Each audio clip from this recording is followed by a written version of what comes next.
حالت ایمان میں چلا گیا، لوگ کہیں گے یا اللہ کیسا عظیم بندہ تھا، مرتے وقت کلمہ پڑھ لیا، کیسا عظیم بندہ تھا، ساری زندگی اپنے عقیدے پر مضبوط رہا، کیسا عظیم انسان تھا کہ ساری زندگی وہ دین پر قائم اور دائم رہا۔ لوگ اس پر رشک کریں گے، اس بندے پر کہ ایسا عظیم بندہ تھا۔ تو ایسے بندوں پر لوگ فخر کیا کریں گے، ایسا ٹائم آئے گا اور لوگ تمنا کریں گے کہ یا اللہ کاش وہ فلانے بندے کی جگہ جو مرا ہے نا، کاش اس کی جگہ میں مرا ہوتا، اس قدر عظیم و شان موت وہ دنیا سے گیا ہے۔ یعنی یہ ٹائم بھی لوگوں پر آنا اور آیا ہوا یہ ٹائم۔ ہم کہتے ہیں جیسے ہم غازی علم الدین شہید رحمۃ اللہ تعالی علیہ کا ذکر کرتے ہیں تو لوگ کہتے نہیں کہ حضرت پیر سید جماعت علی شاہ صاحب رحمۃ اللہ تعالی علیہ، آپ نے فرمایا کاش اس کی جگہ میں ہوتا۔ حضرت ممتاز قادری تھے یا حضرت خادم حسین رضوی تھے اور دیگر لوگ جو ہمارے بزرگ گزرے ہیں، تو لوگ تمنا کرتے ہیں کہ کاش ان کی جگہ میں ہوتا۔ تو ٹائم تو آیا ہوا ہے، یعنی فتنے اس قدر شدید ہو جائیں گے، ایمان لوٹنے والے لوگ سمجھ نہیں آئے گی کہ کرنا کیا ہے، ایسا جلغار ہوگی فتنوں کی۔ اور نبی پاک صلی اللہ تعالیٰ علیہ وآلہ وسلم نے فرمایا کہ لوگ تمنا کریں گے کہ کاش وہ جو فلانا بندہ مرا نا اس کی جگہ میں مر جاتا اور اس فتنے سے میں بچ جاتا۔ نبی پاک صلی اللہ تعالیٰ علیہ وآلہ وسلم کی جو دعائیں ہیں، جن میں کثرت سے جن دعاؤں کو مانگا کرتے تھے، ان میں سے یہ بھی ہے جس کو میں نے شروع میں پڑھا، بسم اللہ الرحمن الرحیم، اور ربنا لا تزغ قلوبنا بعد اذ ہدیتنا وہب لنا من لدنک رحمہ انک انت الوہاب۔ اے اللہ تو نے ہمیں ہدایت دی ہے، اس کے بعد ہمارے دلوں کو ٹیڑھا نہ کر دینا۔ یعنی بندہ تو مسلمان ہوگا، ہم دیکھتے نہیں ہیں کہ بڑی اچھی ہمارے ساتھ نمازیں پڑھ رہا ہے، تھوڑے دن گزرے تو آگے رفع دین شروع کر دی، تینوں کیوں ہے جی میں فلانے بندے کو سن لیا۔ دیکھتے ہیں ہم نا اس کو، وہ ساری زندگی پڑھتا رہا، ایک اچھے بھلے پیر صاحب کا مرید رہا بندہ ساری زندگی، بعد میں کیا ہوا، تھوڑے دن کے بعد کہیں سے یوٹیوب پہ اس نے ویڈیو سنی، وہ جی ادھر کا ادھر، ادھر کا ادھر کرتا کرتا ہو گیا۔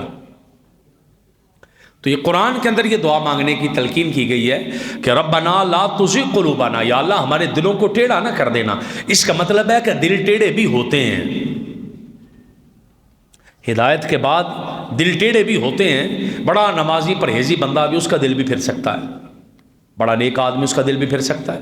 تو دل ٹیڑھے ہوتے ہیں، اس لیے قرآن نے ہمیں بتایا کہ دعا مانگنی ہے ربنا لا تزغ قلوبنا، یا اللہ ہمارے دلوں کو ٹیڑھا نہ کرنا۔ کب؟ بعد اذ ہدیتنا، یا اللہ تو نے ہدایت دی ہے، اس کے بعد ہمارے دل نہ پھیر دینا، اس کے بعد ہمارے دل نہ پھیر دینا۔ اور وَهَبْ لَنَا مِن لَدُنْكَ رَحْمَةً، یا اللہ تو ہمیں اپنے پاس سے رحمت عطا فرما، اِنَّكَ أَنْتَ الْوَهَّابُ، بے شک یا اللہ تو بہت زیادہ عطا فرمانے والا۔ تو دلوں کو سیدھا رکھنے کے لیے دعا مانگنا بھی لازمی ہے۔ جب دعا مانگیں تو لازمی نہیں ہوتا کہ عربی میں مانگیں گے تو دعا ہونی ہے، آپ پنجابی میں، اردو میں، جس زبان میں آپ کو آتی ہے دعا آپ مانگیں دعا، کیونکہ رب تو سب جانتا ہے نا، وہ تو یہ بولیاں پیدا کرنے والا ہے۔ تو آپ اپنے دل کو سیدھا رکھنے کے لیے کہ یا اللہ مسجد میں آ رہا ہوں، نماز جمعہ پڑھ رہا ہوں، 5 ٹائم نماز پڑھ رہا ہوں، اللہ توبہ کر رہا ہوں، کوئی صدقہ خیرات کر رہا ہوں، لیکن یا اللہ مجھے اس پر قائم و دائم بھی رکھنا۔ آپ کی نماز کی قبولیت کیا ہے کہ آپ کو اللہ توفیق دیتا رہے۔ اب نماز پڑھتے ہیں تو اللہ آپ کو اگلی نماز کی توفیق دے دے۔ صدقے کی قبولیت کیا ہے؟ صدقہ دیتے ہیں اللہ آپ کو پھر صدقے کی توفیق دے دے۔ یہ چیزیں قبولیت کی نشانی ہے۔ آپ اللہ کی راہ میں دے رہے ہیں، آپ نماز پڑھ رہے ہیں، آپ مسجد آ رہے ہیں، آپ پچھلے جمعے آئے تھے اس جمعے بھی آئے ہیں، مطلب پچھلا قبول ہو گیا، اللہ نے تبھی تو اپنے گھر بلایا نا۔ تو قبولیت کی نشانیاں یہ ہوتی ہیں چند، ان میں سے یہ میں نے آپ کو ایک بتائی۔ اور پھر آقا علیہ الصلوۃ والسلام نے خود تلقین کی دعا کی، کون سی؟ اللہم انی اعوذ بک من ان اشرک بک شیئا وَأَنَا أَعْلَمُ وَأَسْتَغْفِرُ لِمَا لَا أَعْلَمُ إِنَّكَ أَنْتَ عَلَّامُ الْغُیُوبِ۔ یہ موجود ہے حدیث پاک کے اندر۔ اے اللہ میں تجھ سے تیری پناہ مانگتا ہوں کہ جان بوجھ کر کسی کو تیرا شریک بناؤں، اور اس چیز سے بھی پناہ مانگتا ہوں جسے میں نہیں جانتا، بے شک تو غیبوں کو جاننے والا ہے۔ اللہ کی پناہ مانگنی چاہیے کہ یا اللہ مجھے معاف کرنا، میں کہیں ایسا نہ ہو کہ سیدھا چلتا چلتا۔ ایک حدیث پاک ہے میرے اور آپ کے آقا صلی اللہ تعالیٰ علیہ وآلہ وسلم نے فرمایا، بندہ ساری زندگی جنتیوں والے کام کرتا ہے، جنت میں اور اس بندے میں ایک ہاتھ کا فاصلہ رہ جاتا ہے۔ پھر اچانک اس پر تقدیر غالب آتی ہے کہ وہ جنتیوں والے کام چھوڑ کے دوزخیوں والا شروع کر دیتا ہے، پھر موت آ جاتی ہے اور دوزخ میں چلا جاتا ہے۔ بندہ ساری زندگی دوزخیوں والے کام کرتا ہے، اس پر اللہ کا لکھا غالب آ جاتا ہے، اس میں اور موت میں ایک ہاتھ کا فاصلہ رہ جاتا ہے، وہ دوزخیوں والے کام چھوڑ کے جنتیوں والے شروع کر دیتا ہے، موت آ جاتی ہے، اللہ اسے جنت میں لے جاتا ہے۔ تو ڈرنا چاہیے کہ ایسا نہ ہو، اور یہ پتہ نہیں کہ موت آنی کب ہے۔ ہم کہیں کہ نہیں آخری ٹائم پہ جب ایک ہاتھ رہ جائے گا تو میں جنتیوں والے شروع کر لوں گا، یہ تو پتہ ہی نہیں بھی ہاتھ کتنے رہ گئے ہیں، کوئی پتہ نہیں موت سر پر کھڑی ہو۔ اس لیے یہ ایک بڑا ہی آقا علیہ الصلوۃ والسلام نے جو ہمیں ایک پیغام دیا نا، بڑا عظیم الشان پیغام ہے کہ موت بالکل قریب بس اوقات آ جاتی ہے، اور ہم جو ہے ساری زندگی نیکیاں کرتے رہتے ہیں، اللہ نہ کرے توبہ استغفر اللہ، تقدیر غالب آئے اور بندہ دوزخیوں والے شروع کر دے، دوزخیوں والے کرتا کرتا بندہ جنتیوں والے شروع کر دے۔ تو اس لیے بڑا ہی ڈر ڈر کے پھونک پھونک کے قدم رکھنا چاہیے۔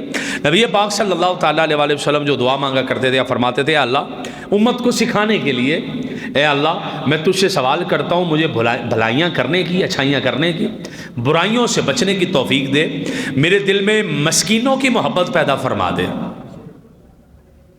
میرے دل میں غریبوں کی محبت پیدا فرما دے، مجھے مغفرت اور رحمت سے نواز دے، اور اے اللہ جب تو کسی قوم کو ان کے اعمال کی وجہ سے فتنے میں مبتلا کرتا ہے تو مجھے اس فتنے سے محفوظ رکھنا، اور مجھے ایمان کی حالت میں موت عطا فرمانا۔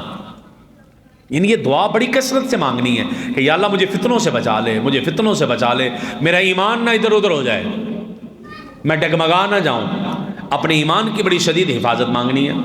نبی پاک صلی اللہ تعالیٰ علیہ وآلہ وسلم کے بے شمار فرامین اس موضوع پر اور اس مفہوم پر دلالت کرتے ہیں، بالخصوص جو نوجوان طبقہ ہوتا ہے اس کے لیے تو بڑا خاص آقا علیہ السلام کا پیغام موجود ہے، حدیثوں میں بے شمار حدیثوں میں موجود ہے۔